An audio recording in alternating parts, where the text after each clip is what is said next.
महाभारत के युद्ध में धनुर्धर कर्ण और अर्जुन आमने सामने युद्ध लड़ रहे थे। जब अर्जुन तीर चलाता तो कर्ण का रथ काफ़ी पीछे चला जाता और जब कर्ण तीर चलाता था तो अर्जुन का रथ थोड़ा पीछे चला जाता था। इस तरह से युद्ध चल रहा था और जब जब कर्ण तीर चलाता था तो अर्जुन का रथ थोड़ा पीछे खिसक जाता था। तब श्री कृष्ण उसकी प्रशंसा करते थे, उसके साहस और वीरता के गुणगान करने लगते थे। अर्जुन से यह सब देखा नहीं गया। अर्जुन ने आखिर पूछ ही लिया कि भगवान श्री कृष्ण, जब कर्ण तीर चला रहा है तो मेरा रथ तो थोड़ा ही पीछे जा रहा है और जब मैं तीर चला रहा हूँ तो कर्ण का रथ काफ़ी पीछे चला जा रहा है, फिर भी आप उसकी प्रशंसा कर रहे हैं, मेरी नहीं कर रहे हैं।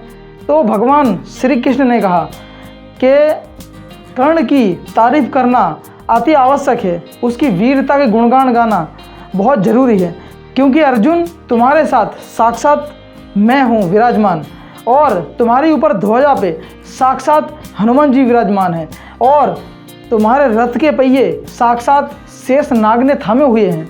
फिर भी कर्ण के तीर में इतनी ताकत है कि वो तीर चला रहा है तो तुम्हारा रथ थोड़ा तो पीछे खिसक रहा है। ये सुनकर और समझकर अर्जुन का जो घमंड था वो बिल्कुल चूर चूर हो गया, बिल्कुल टूट गया। कर्ण महाभारत का एक अहम किरदार था और देश दुनिया में कर्ण के बारे में तरह तरह की अलग अलग कई सारे बातें की जाती हैं। कर्ण से सीखने के लिए बहुत कुछ सीखने के लिए अच्छा भी है और कर्ण की गलतियों से सीखने के लिए भी बहुत कुछ है।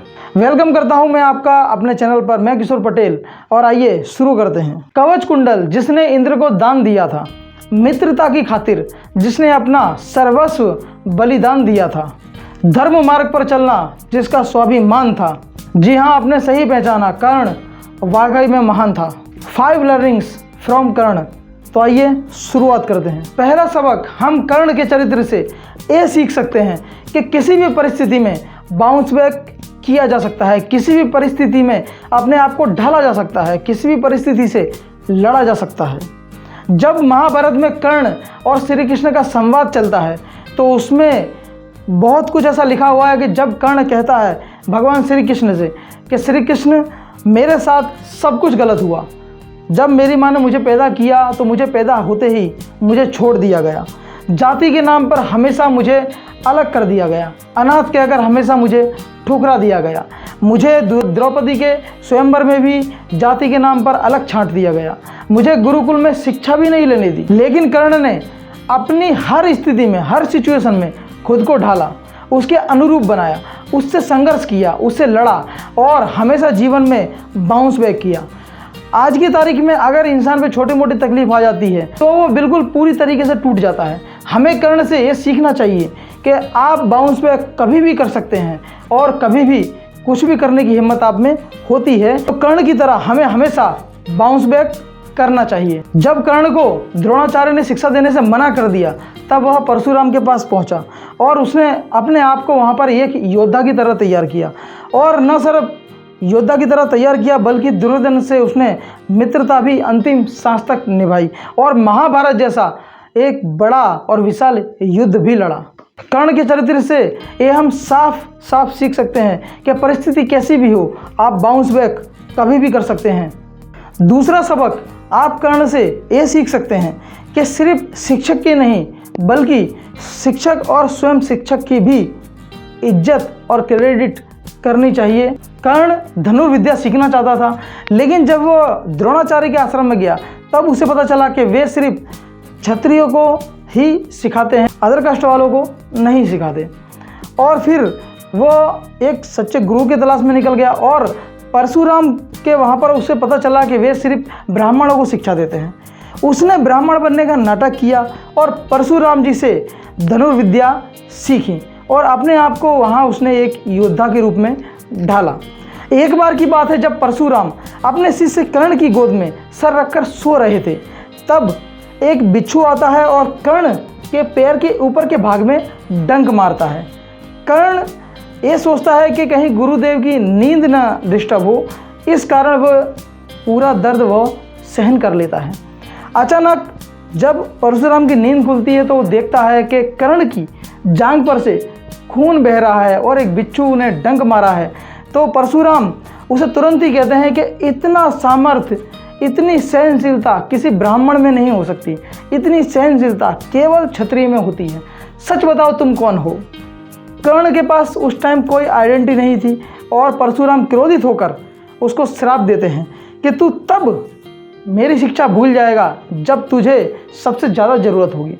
और महाभारत के युद्ध में भी कुछ वैसा ही होता है। अर्जुन के सामने कर्ण कुछ समय के लिए अपनी धनुर्विद्या को भूल जाता है। परशुराम ने जैसे ही श्राप दिया, कर्ण उनके चरणों में गिर जाता है कि गुरुदेव ये आपने क्या कह दिया, क्योंकि उसे पता था कि एक बार जो श्राप निकल गया वो वापस नहीं लिया जा सकता। वो कहता है गुरुदेव जी से कि गुरुदेव इसमें मेरी कोई गलती नहीं है, मेरा कहाँ जन्म हुआ मुझे पता नहीं, मैंने हमेशा ही इन समाज की ठोकरों में अपने आप को मजबूत किया है और मेरे को धनुर्विद्या सीखनी थी, तीर अंदाजी सीखनी थी, तो मैं आपके पास चला आया और मैंने आपको सच्चे मन से गुरु माना है। परशुराम को उसकी आंखों में कोई दोष नहीं दिखता है और इस कारण उसे अपना विजय धनुष दान कर देते हैं। इसी के साथ एक कहानी भी जुड़ी है कि कर्ण एक बार राक्षस का पीछा कर रहा था और उसने तीर चलाया तो एक असहाय गाय को लग गया और गाय उस तीर से मर गई। उसका जो मालिक था ब्राह्मण गाय का, उसने कर्ण को श्राप दिया कि तूने इस असहाय को मारा है, इसी तरीके से असहाय स्थिति में तेरी मृत्यु होगी।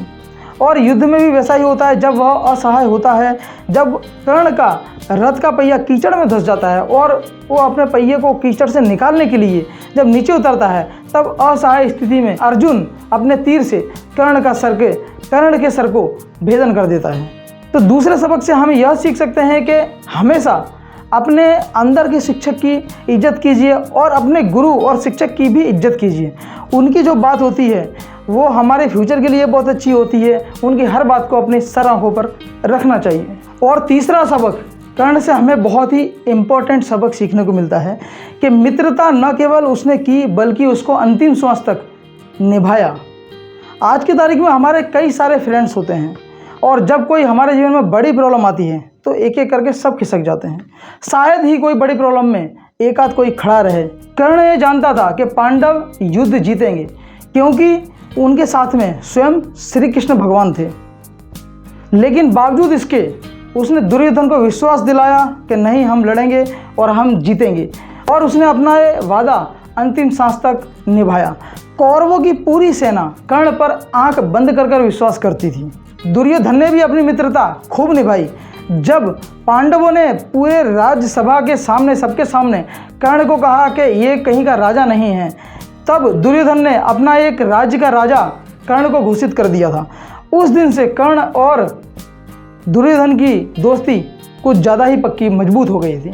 जब कर्ण को पता चलता है कि उसकी माँ कुंती है और वह पांडव का बड़ा भाई है, तब वह अपनी माँ कुंती का स्वागत करता है और उसकी माँ जब मांगती है कि पांचों बेटों की मुझे जीवन दान दे दो, उस वक्त दिल पर पत्थर रखकर कर्ण अपनी खुद के समेत अपनी माँ को पांचों बेटे के जिंदा रहने का वचन दे देता है। जब कर्ण की माँ कुंती कर्ण से मिलती है, तब कर्ण कहता है कि अब तुमने मुझे पैदा होते ही छोड़ दिया, मैंने इतनी समाज की ठोकरें खाई, मैंने जाति पर कड़वे वचन सहन किए, मैंने दर दर की ठोकरें खाई, मैं अनाथ बनकर जिया। और तब भी कर्ण अपनी माँ के ऊपर गुस्सा नहीं होता, बल्कि पांचों बेटे के जिंदा होने का वचन दे देता है। उस टाइम कर्ण अपने दिल पर पत्थर रखकर, अपनी आंखों में आंसू भरकर ये वचन अपनी माँ कुंती को देता है।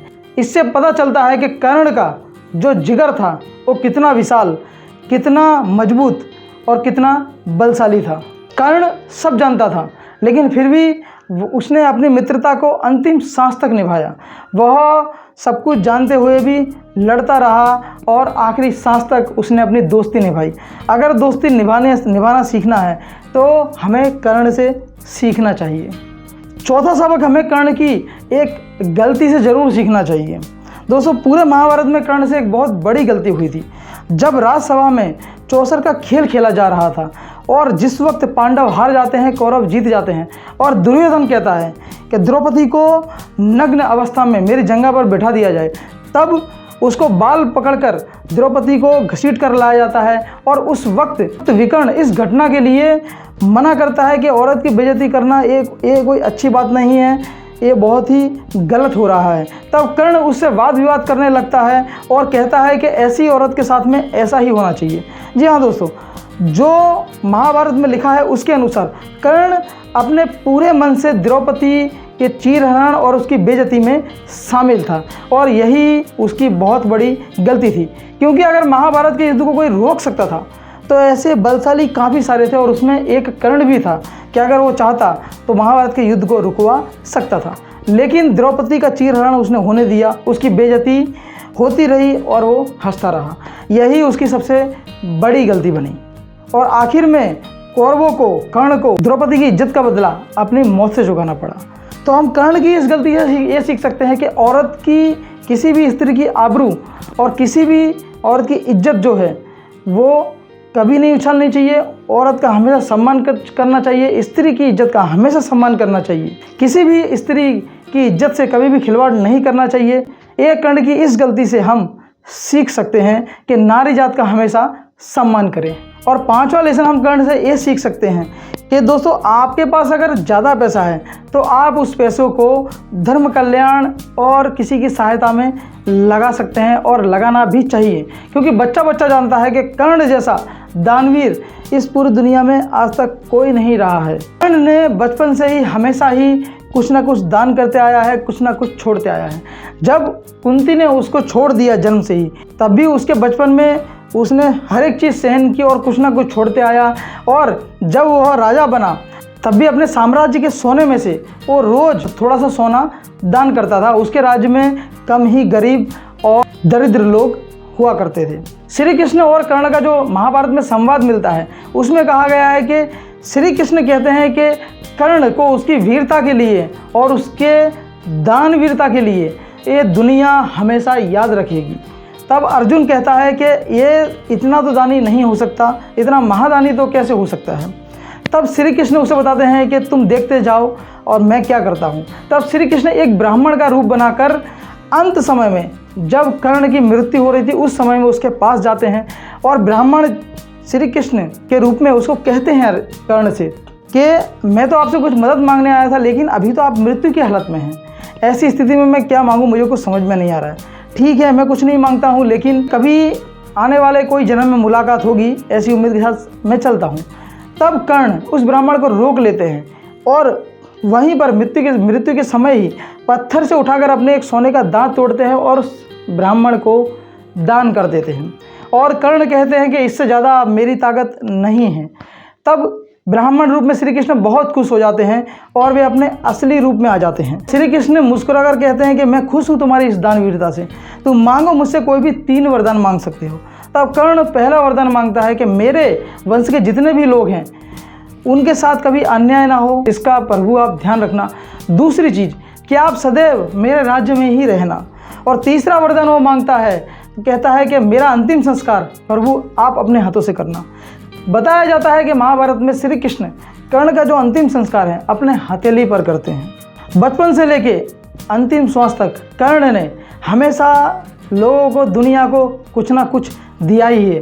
कर्ण की जो स्टोरी है वो इतनी भावुक कर देने वाली है दोस्तों महाभारत में, कि जब आप उसकी स्टोरी, उसकी कहानी सुनोगे तो आपकी आंखें भर आएंगी और उससे बहुत कुछ सीखने को भी आपको मिलेगा। कर्ण ने महाभारत में गलती की थी एक औरत की इज्जत ना करके, लेकिन उसके जीवन के सिद्धांत हम अपने जीवन में उतार कर अपने जीवन को श्रेष्ठ बना सकते हैं। अंत में मैं यही कहूँगा दोस्तों कि 2 ही दोस्त बनाएं, एक श्री कृष्ण जैसे जो आपको जिताने के लिए, अपने मित्र को जिताने के लिए, अपने अनुज को जिताने के लिए अपनी पूरी कला लगा दें, अपनी पूरी ताकत झोंक दें। और दूसरा कर्ण जैसा मित्र बनाएं जिसको सब कुछ पता होते हुए भी वह अपनी अंतिम सांस तक लड़ा। एक ऐसा दोस्त जरूर होना चाहिए जो आपके लिए किसी भी हद तक लड़ जाए, अपने अंतिम सांस तक आपके साथ में खड़ा रहे। उम्मीद है ये वीडियो आपको ज़रूर पसंद आई होगी और ये वीडियो बच्चों को आप ज़रूर दिखाएं ताकि वो इस ज़माने में कुछ अच्छा ज़रूर सीख पाएँ। उम्मीद है कि कर्ण के जो सिद्धांत रूपी जीवन से उसके जो गुण हैं अच्छे, उसे आप जीवन में उतारोगे और अपने जीवन को एक अच्छी और नई दिशा दोगे और हाँ, बाउंस बैक जरूर करोगे। इसी उम्मीद के साथ ऐसे ही अच्छे वीडियो देखने के लिए बने रहिए हमारे चैनल पर।